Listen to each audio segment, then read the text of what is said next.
Caminante, un viaje de miles de kilómetros para dejar atrás unos pocos rencores. Julio César Figueroa Terán. Nota del autor. Antes de que comiences a leer, quiero dejar algo en claro, este libro es un cuento largo. Nació de la inspiración que encontré en las fascinantes experiencias que mi buen amigo, José Manuel Valderrama, tuvo la generosidad de compartir conmigo. Tomé esas experiencias por él vividas y, con la libertad de la ficción, las transformé, inventé personajes, creé diálogos y tejí tramas que no sucedieron. El resultado es una historia que, aunque le debe su chispa inicial a la vida real, vive y respira por sí misma en el reino de la imaginación. Mi profundo agradecimiento a José Manuel por la inspiración y su amistad. Agradecimientos a mi familia que siempre está conmigo. Capítulo 1. Juan, 11,43. Como muchas familias sonorenses en las fechas próximas a la Navidad, se dirigían a Tucson a realizar las compras decembrinas. Papá tomaba café negro mientras conducía por la amplia autopista, mamá dormitaba y los tres pequeños se entretenían como podían, pues ya llevaban casi 4 horas dentro de la camioneta, sin previo aviso, sin que nadie lo viera venir, sintieron un fuerte golpe por detrás. Todo fue confusión.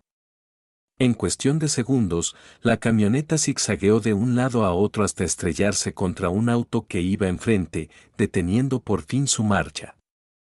Mamá se quitó el cinturón y saltó al asiento trasero para revisar a sus hijos. Pero Manuel no estaba. Gritó desesperada, preguntándole a sus otros 2 hijos por su hermano menor. Sintió que moría al darse cuenta de que el cristal delantero de la camioneta había desaparecido. Bajaron todos despavoridos.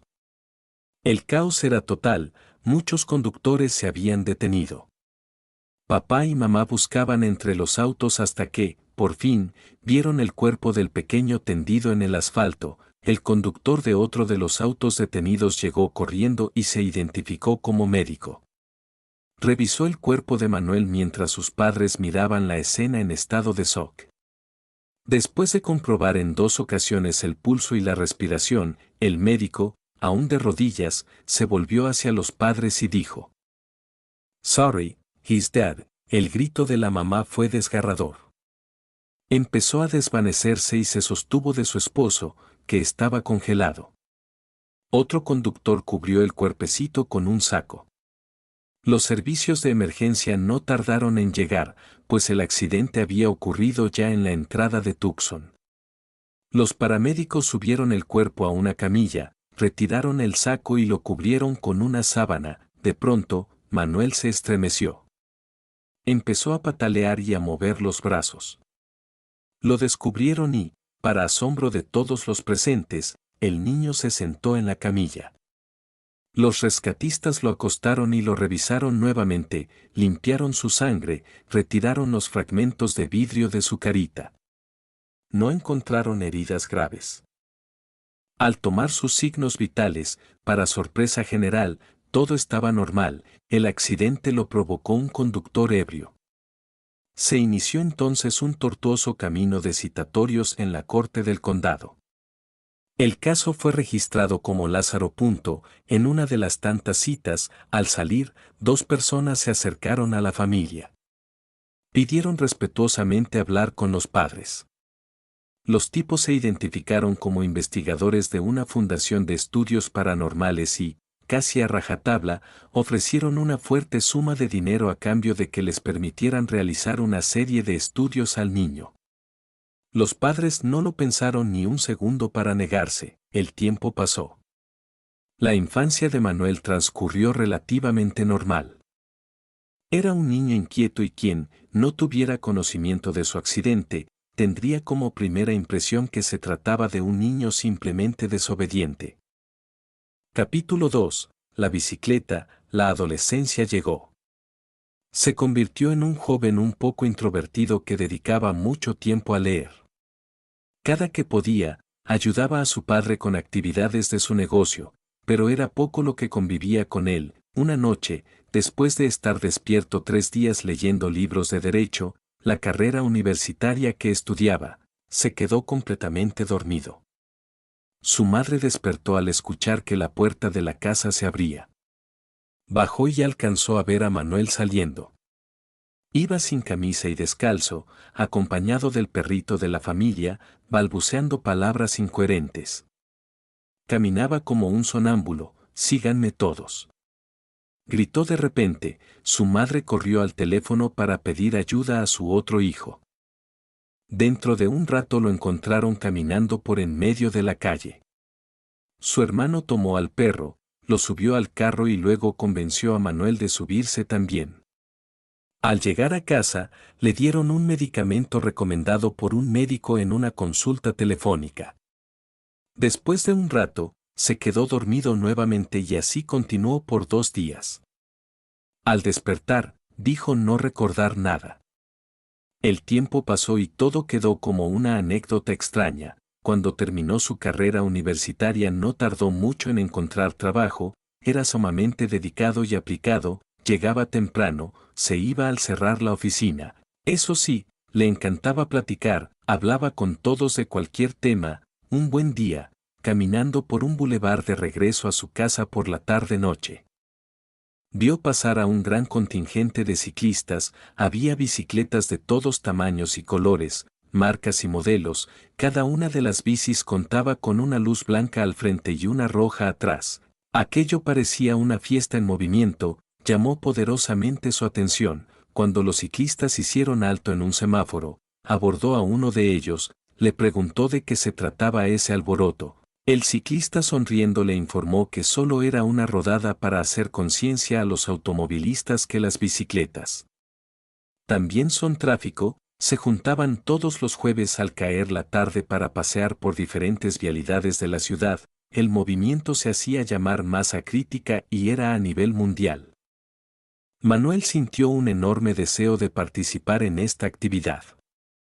En cuanto llegó a casa, se conectó a internet y se puso a investigar sobre ese tema y esa misma noche empezó a buscar una bicicleta, con el propósito de comprarla y participar en esos paseos por la ciudad.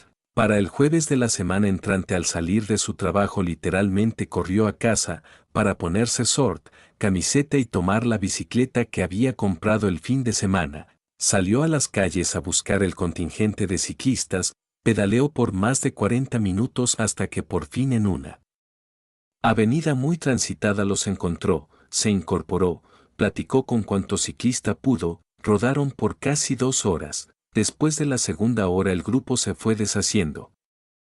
Poco a poco los ciclistas se iban separando, los últimos del grupo terminaron en un bar, acomodaron las bicis juntas y se sentaron a tomar cerveza. Manuel, que no bebía, pidió un refresco y siguió platicando con sus nuevos amigos como si se conocieran de con anterioridad, los atiborrada de preguntas sobre sus bicicletas, pues resultó que este grupo eran ciclistas de montaña y sus bicicletas eran especiales para ello, de muy poco peso y sofisticados accesorios. Le platicaron sobre los paseos que realizaban, así como de las pistas que había en las cercanías de la ciudad. Manuel estaba maravillado con todo lo que contaban. Mientras los escuchaba, mentalmente estaba haciendo planes para ir al cerro el fin de semana y vivir la experiencia de pedalear a campo traviesa. Despertó de su trance cuando le dijeron, acompáñanos el domingo, iremos a un cerro cercano, a la pista más relajada de la ciudad. Manuel dibujó en su cara una enorme sonrisa y aceptó la invitación. La noche del sábado para amanecer el domingo estuvo despertando a cada rato por el pendiente de no quedarse dormido, pues la cita era muy temprano. Cuando por fin el reloj marcó las 5 de la mañana, se levantó de un salto. Se lavó la cara, se cepilló los dientes, tomó un gran trago de leche y salió pedaleando hasta el punto de encuentro, a las afueras de la ciudad. Para cuando llegó, ya estaba cansado. Los demás llegaron en sus carros, que contaban con bases especiales para transportar las bicicletas. Se bajaron y comenzaron los preparativos.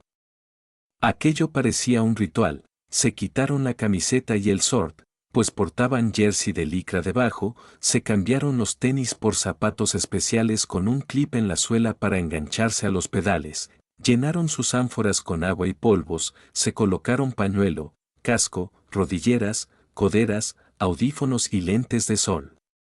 Por fin, después de ajuarearse, empezaron los estiramientos. Manuel solo los observaba, él no llevaba ni agua, mucho menos casco. El más serio de los ciclistas se acercó a Manuel y le recomendó que no subiera al cerro sin casco, le aclaró que no era por mala onda, era por su seguridad. Los demás lo animaron a ir pero que caminara. Es decir, desmontarse de la bicicleta en las bajadas para disminuir las posibilidades de una caída. La rodada empezó.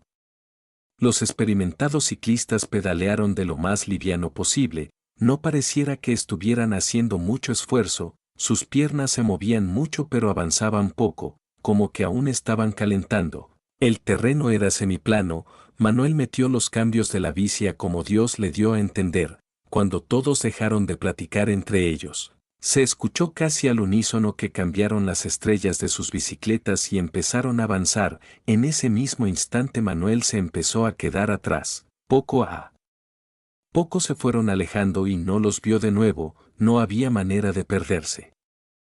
Era un sendero bien marcado entre el monte, así que agitado y cansado continuó a su paso. La subida empezaba a hacerse más pronunciada, no podía mantener su boca cerrada, tenía que abrirla para poder respirar. El sudor empezó a correr por su frente y caer directamente a sus ojos. Se resignó a que no podría alcanzar a los demás, bajo los pies de los pedales. Luego se bajó de la bici, se sentó en el suelo y después se acostó boca arriba con los brazos y piernas extendidas. Apenas así sintió alivio y descanso. Después de unos minutos, recuperó el aliento, se incorporó y regresó por el mismo sendero. Como ahora venía de bajada, no necesitaba hacer esfuerzo. Alcanzó a tomar suficiente velocidad para sentir el viento en su cara. No pudo evitar reír, aquella sensación era sumamente satisfactoria. Cuando al fin llegó al punto donde los ciclistas habían dejado sus carros, tuvo que esperar aproximadamente una hora a que estos llegaran. Todo fue risas y carrilla. Le explicaron que había mucha diferencia entre sus bicicletas y la bicicleta que él había comprado, que fue la primera que vio, era de gama baja, pesada y sin buenos accesorios, y las que ellos tenían eran todo lo contrario, de gama alta y con lo último en accesorios. Por eso se le había hecho tan difícil seguirles el paso. Uno de los integrantes le dijo que próximamente iba a cambiar de bicicleta por un modelo del año, que le podía vender a buen precio la bici que dejaría. Manuel se ilusionó en un instante, ya se veía a toda velocidad subiendo el cerro. Cuando le mencionaron el precio se le borró la sonrisa, estaba totalmente fuera de su presupuesto. El vendedor, al ver que el posible comprador se le estaba yendo, le comenzó a hacer preguntas sobre dónde trabajaba y cuánto ganaba. El astuto vendedor tenía un buen puesto en el gobierno del estado y de golpe le soltó la propuesta: te doy chamba y con lo que vas a ganar me la pagas en abonos.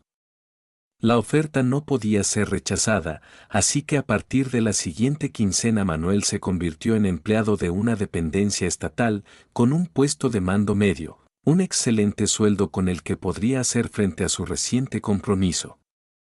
El ambiente en su nuevo trabajo estaba excelente. Para las 5 de la tarde ya estaba desocupado, fue cuestión de unas cuantas quincenas para poder liquidar su deuda. En ese tiempo se metió de lleno al mundo del ciclismo de montaña, conoció todas las pistas de la ciudad y participó en cuanto paseo tuvo oportunidad. Su círculo de amistades creció exponencialmente. Uno de los paseos tradicionales era salir de la ciudad y recorrer un camino rural sin pavimento que pasaba por varios poblados. Un par de días atrás había llovido por toda la zona, así que la ruta estaba muy lodosa y con muchos charcos. Se formó un grupo grande de ciclistas, poco tiempo después de iniciar el paseo. En el segundo charco Manuel resbaló y cayó en el agua color chocolate, se levantó empapado y riendo. Todos los demás del grupo soltaron la carcajada y le dieron su merecida carrilla. No pasaron otros 2 charcos cuando de nuevo se cayó de panza en el agua, y al rato de nuevo en el charco más grande que habían pasado hasta ese momento. Uno de los compañeros ciclistas dijo: yo creo que este güey se está metiendo a propósito al agua, le ha de hacer falta mojarse, ha de ser el hombre acuático. A partir de ese momento se le quedó el apodo, ya nadie del grupo le llamaba por su nombre, desde ese día en adelante para los amigos del ambiente del ciclismo era el hombre acuático. Un día cuando Manuel estaba en su trabajo recibió una llamada de su madre informando que su papá se había puesto mal y que se lo habían llevado de emergencia al hospital. Él mismo se sorprendió al darse cuenta que no se afligió mucho, no pasó por su mente dejar todo en la oficina a irse al hospital, se quedó tranquilo a terminar su jornada laboral, cuando salió fue a casa, y al abrir la puerta lo recibió una tierna cachorrita de labrador, corrió hacia él y se paró en dos patas ladrando. Su hermana al irse al hospital a acompañar a su papá que había quedado internado dejó a la pequeña perrita al cuidado de su mamá. Manuel sintió una conexión al instante con aquel pequeño ser. Después de unos tortuosos días en el hospital el papá de Manuel falleció, todos en casa estaban devastados, menos él. Se veía triste, serio, pero no tanto como sus hermanos y su madre. Sobre todo cuando estaba con la perrita a la cual le puso el nombre de Capuchino, por su color café claro, como el de ese tipo de café. En su compañía, él estaba alegre, contento. Sus familiares se sentían desconcertados por esta actitud. Capítulo 3. El viaje. Los meses pasaron, el mundo del ciclismo de montaña le hizo estar en contacto con la naturaleza, y esto despertó en Manuel la curiosidad por otras actividades en exteriores. Le nació el gusto por los vehículos doble tracción o todoterreno, gran parte de su tiempo libre lo dedicaba a buscar modelos disponibles, precios, aunque no contaba con el presupuesto suficiente para comprarlo. Se entretenía buscando opciones, más tarde que temprano y con ayuda de su madre adquirió un poderoso Jeep Wrangler doble tracción, el cual tuvo que importar pues lo compró en Tucson. Valió la pena ir hasta allá pues estaba en muy buenas condiciones a pesar de ser un modelo con más de 10 años de antigüedad.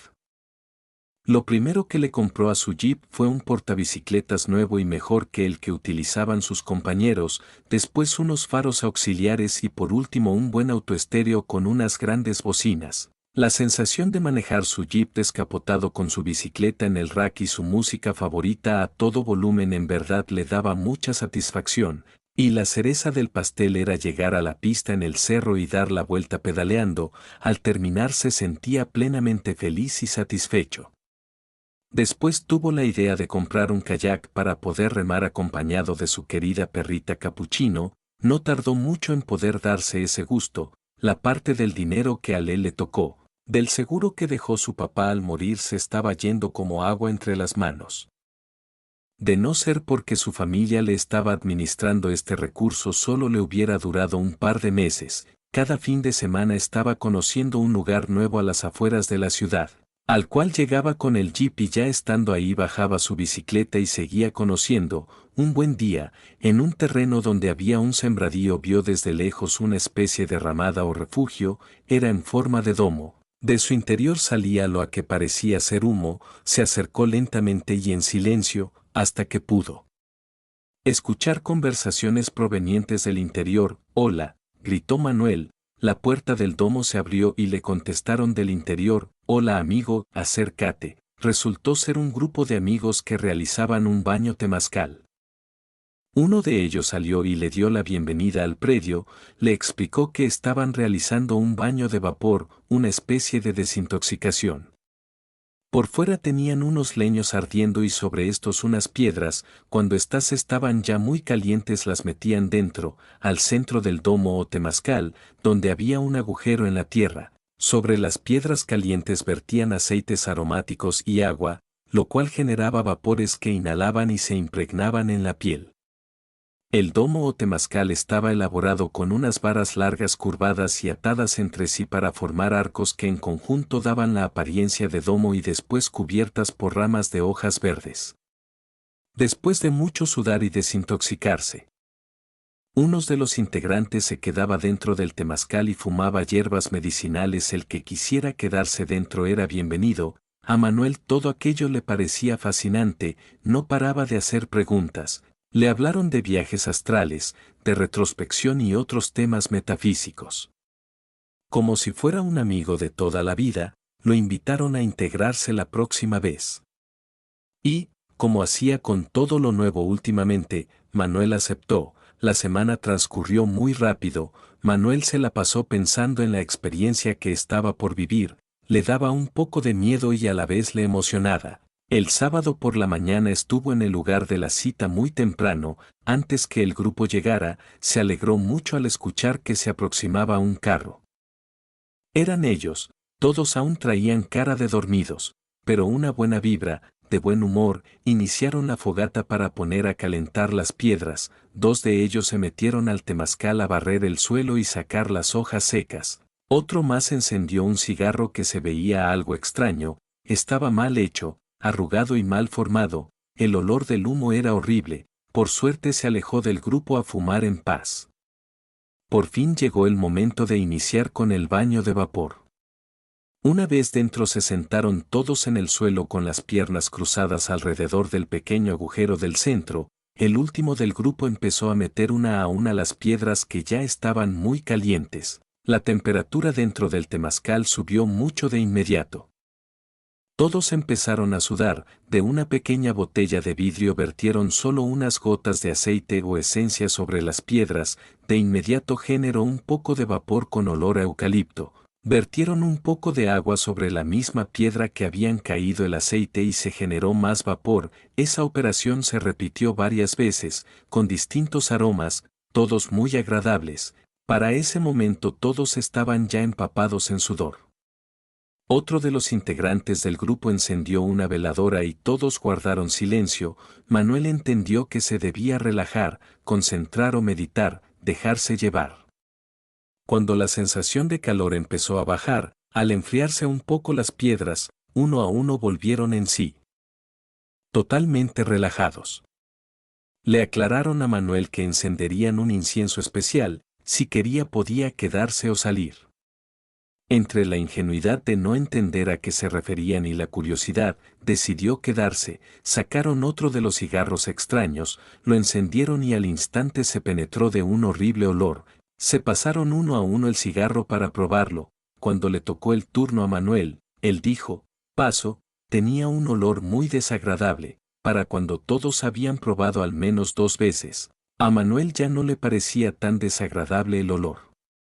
Se sentía más relajado, alegre y liviano, sin saber por qué sonreía. Sentía que sus ojos se le cerraban. En un momento, al cerrarlos, su cabeza se fue hacia atrás y sintió como si flotara.